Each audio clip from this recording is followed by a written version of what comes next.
Hi, Janice. Hello, how are you? I'm well. How are you? I'm good. So let's talk about something that's sort of it's the right season.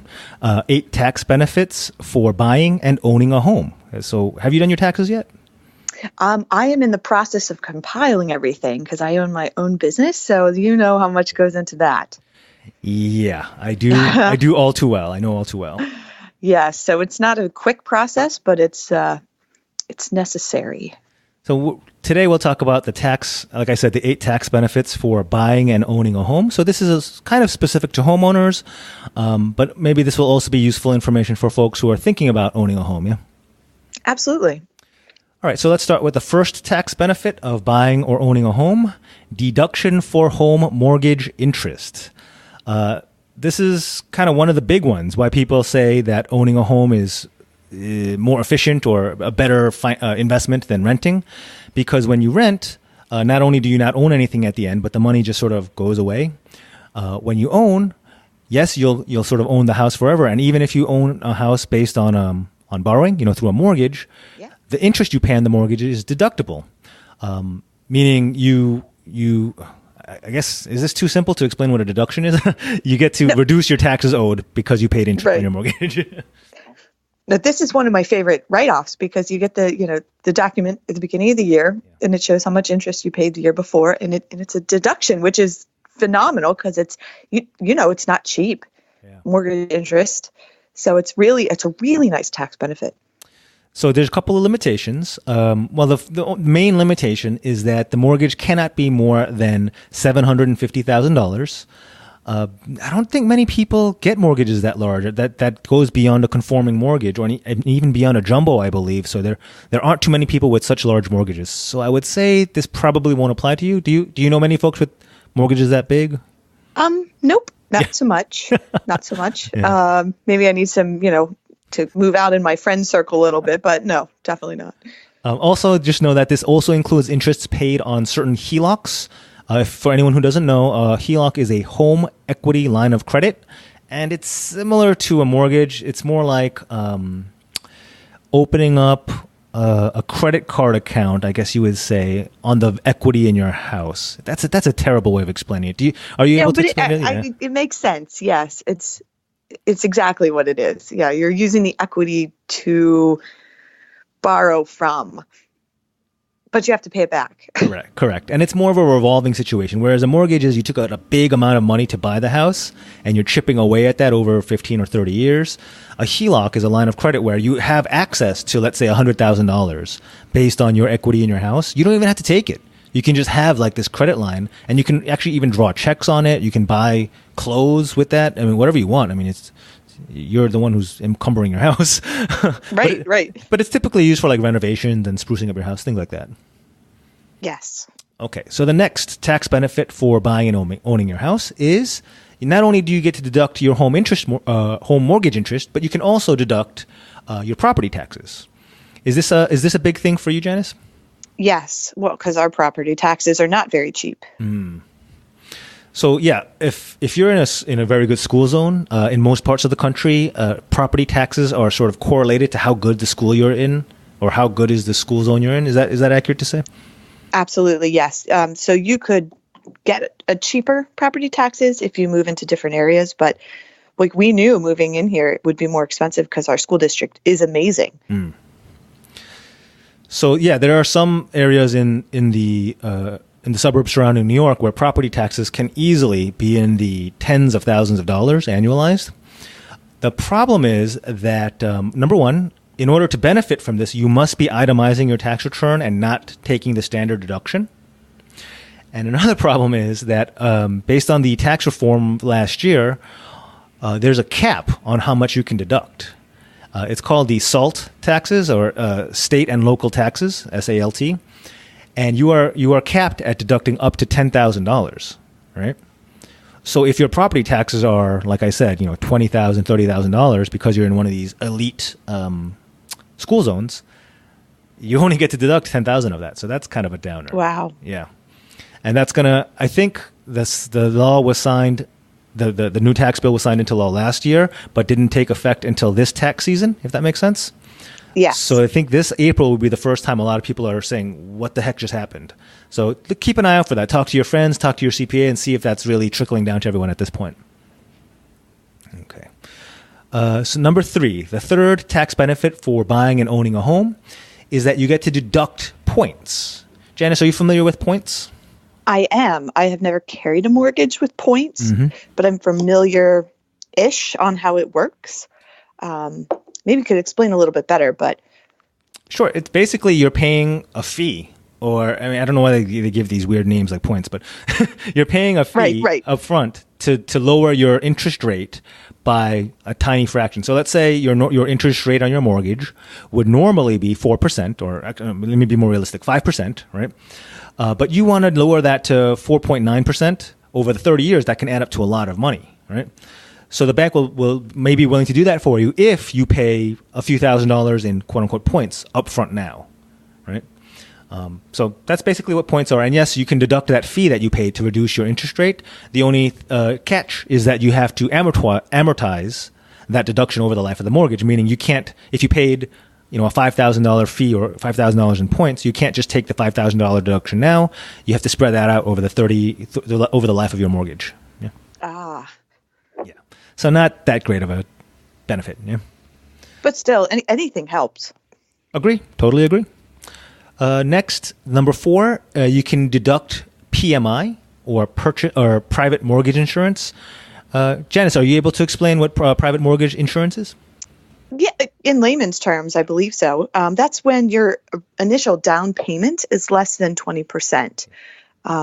If I'm not mistaken, the private mortgage insurance is kind of making up that deficit, making sure you're going to, pay the loan and go through with it.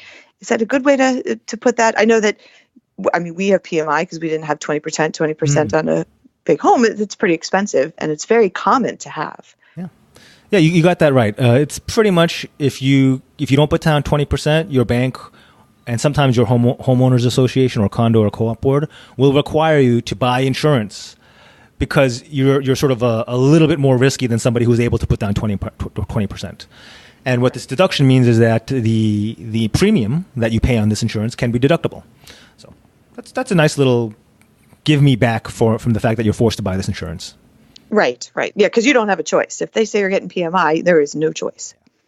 So this topic ties in nicely to my book, available on Amazon, How to Buy Your Perfect First Home. Just the fact that maybe you didn't know that if you don't put down 20%, you have to buy PMI in most cases. That those little nuggets of knowledge, things like that, or what I try to talk about in this book to help anybody looking to buy their first home. Yeah. Yes, because that will change if you go in thinking your mortgage will be $1,000, you might not have factored in the PMI, which would be a little bit more, which you talk about in your book, accounting for how much it's going to cost per month to live. We also have to count that PMI. Cool. So number 5, the fifth tax benefit of buying and owning your home. Capital gains tax exemption. We've talked about this in another context, but this is actually really important. So just generally, Janice, tell me if I'm doing a good job again, because this is a capital gains. This is your wheelhouse here. Yeah. Capital gains is the tax you pay on your profit from any investment. So if you buy a house for $100,000 and then you sell it for, let's say, $1.1 million. Oh, here we go again. I know, right? I'm just using round numbers. If you saw or listened to one of our earlier podcasts. So the profit, if you bought for $100,000 and you're sold for 1.1 is what? The spread is $1 million. Hey, all right. I did it this time. So your gain, who is she? So your profit is $1 million, and the tax rate on that gain is typically 20% or $200,000, right? Okay. So the capital gains tax exemption is, as a single person, you don't have to pay any tax on the first $250,000 of gain, or as a married couple, on the first $500,000 of gain. It's completely exempt. So using a simpler example, if you bought a house for, I don't know, $10,000 and you sold it for $510,000, that huge $500,000 gain, if you're married, you owe no tax whatsoever, not even that 20% capital gains tax. The one caveat on this is that there's a 2 of 5 residence rule, and that basically means you have to have lived there for at least 2 out of the past 5 years. This doesn't apply for investment properties. Right? Like a purchase and flip type thing. Exactly. Unless you lived there for 2 out of the last 5 years. So let's say you bought it, renovated it, lived there for 2 years, then moved out and rented it out for 3 years or up to 3 years, and then sold it before, then yes, you are still eligible for this exemption. Okay. Interesting. Number 6 are green deductions. Not a lot of people in the Northeast would really apply or be eligible for these, but let's talk about them anyway. You get all sorts of deductions for renewable energy type capital improvements to your home. This would apply to solar energy, electric, apply to both electricity generation and water heating. I know this also applies to geothermal for anyone who's into that. And yes, bottom line is you can deduct up to 30% of your equipment cost. Janice, do you know anyone in your neighborhood who does solar or geothermal? Yes. Oh, cool. There's a lot of solar in our area. We have the houses are just perfect for it in the way that we're set up on the side of the mountain, really. We actually looked into it as well. And that's one of the things that they say right away is the initial tax deduction for the solar energy. Hold on a second. I'm sorry, Jan. I do have a background in renewable energy. I don't know if you know this about me. I founded the first commercial biodiesel refinery in Eastern Africa. This is a lifetime ago. Yeah. So I do have, and I did research solar thermal, solar concentrated, and geothermal projects. I can't imagine that solar PV, meaning those black panels on your roof, would be cost effective in Pennsylvania.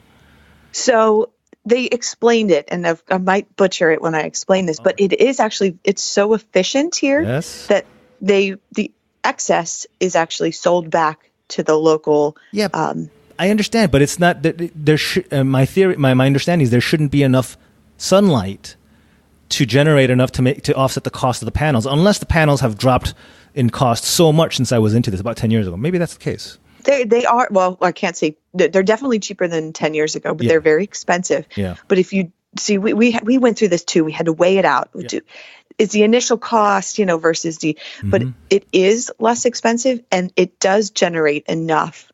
So let's say, I think our bill, let's say $200 a month. Yep. Well, if the panels are $175, you are still, saving. Mm-hmm. It was interesting to hear. And it does produce enough that you won't have to buy any extra. Okay, maybe I need to refresh my research, but when I was into this field, it was south or southwest United States was really only where it would make any sense without tax credits. With the tax credits, it barely makes sense, basically. Yeah. Yeah. No, we have. I can look out the window and see about 4. Interesting. Yeah, yep, it's all over here. There are a couple of big companies coming in. And I don't know if it's too that there's the bigger companies are taking them over and it's just more, like you said, more common. It's been 10 years. One of the ones we talked to was Tesla. We know what a Tesla is. Yes. The Tesla company makes it. So maybe it's one of those things where they're starting to make it more and it's less. But that'd be an interesting topic. Yeah. The one day, because, is it worth it when you're purchasing a house? Because there's a lot of things. They even talked about, I'm getting off topic a little bit, but, what if the next person that buys your house doesn't want the solar panels? That's true. Look what it did to the roof. Maybe we should talk about this in another podcast because it's a very interesting topic that's affecting homeowners. From a science or physics point of view, around where we are, geothermal makes way more sense, but it's super expensive. Is it? Yeah. Yeah. Okay, moving on. We could talk about that another time. I know we could. I have so many questions now with your history, and we'll come back to that on another day. All right. So number 7. Let's get back to tax benefits of buying and owning a home. Number 7, deductions for quality of life for seniors. So this is actually something I learned researching this. I didn't know, but that certain capital improvements like a wheelchair ramp, or even upgrading your bathroom to have maybe grip bars or something like that. These types of expenses can be deductible. The only issue is, I think this is a relatively new area, so there doesn't appear to be hard and fast rules. So just check with the IRS to make sure that what you're doing is qualified. So, for example, I know that The standing bathtubs is a new thing that's getting popularity. Yeah. I don't know if that makes the list, although it totally should, but I just don't know. So make sure you check with the IRS. Yeah. Great. Yeah. With anything, check with the IRS. You do not want to make them mad. Yeah. And just, they do publish revenue rulings and things like that.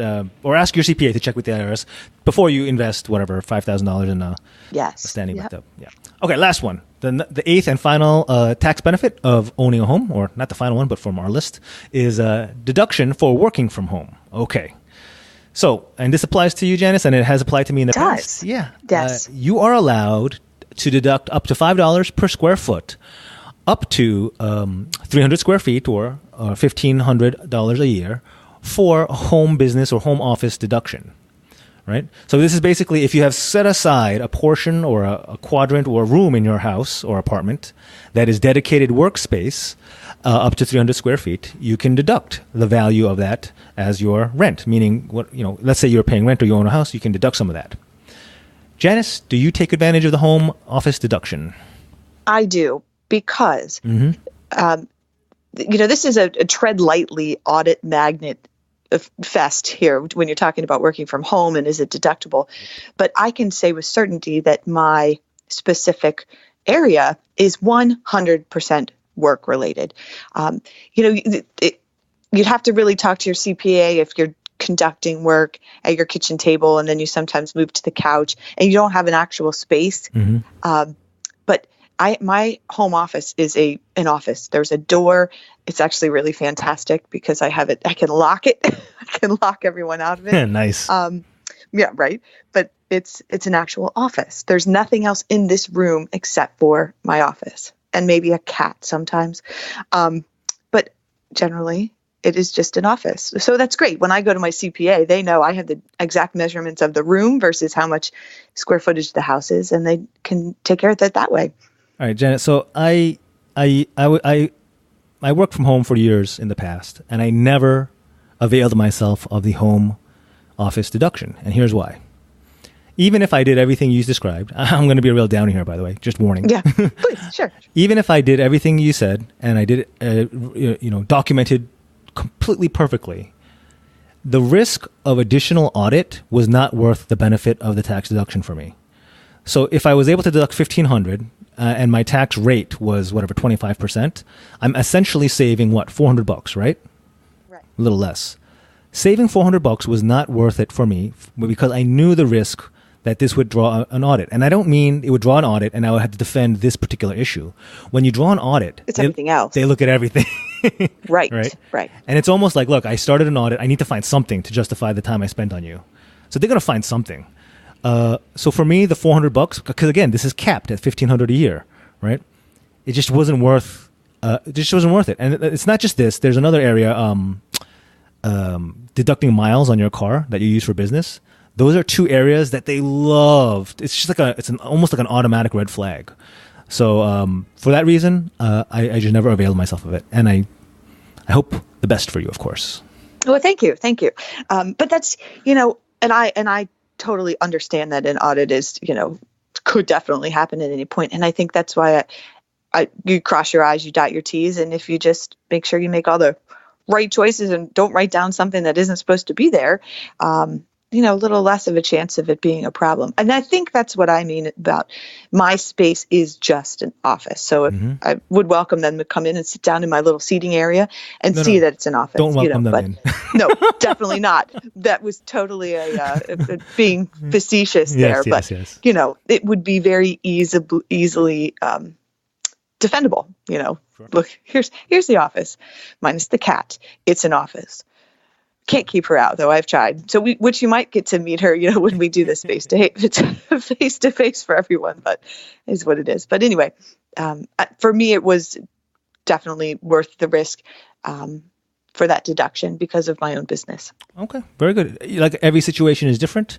Every cost-benefit analysis is very personal to you. So now our listeners got to hear two sides, which is good for them, right? Yeah. And you know what? And I say with everything else, get a professional. This isn't something you're going to want to TurboTax or something. Okay, could you maybe? But when you're talking about these deductions and work and schedules, and talk to a professional. Totally agree. Totally agree. Okay, so that's it. Those are our 8 tax benefits of buying and owning a home. Thank you, Janice. Check out the book, How to Buy Your Perfect First Home, on Amazon.com, and we'll talk to you later. Bye, Janice. Bye. Talk soon.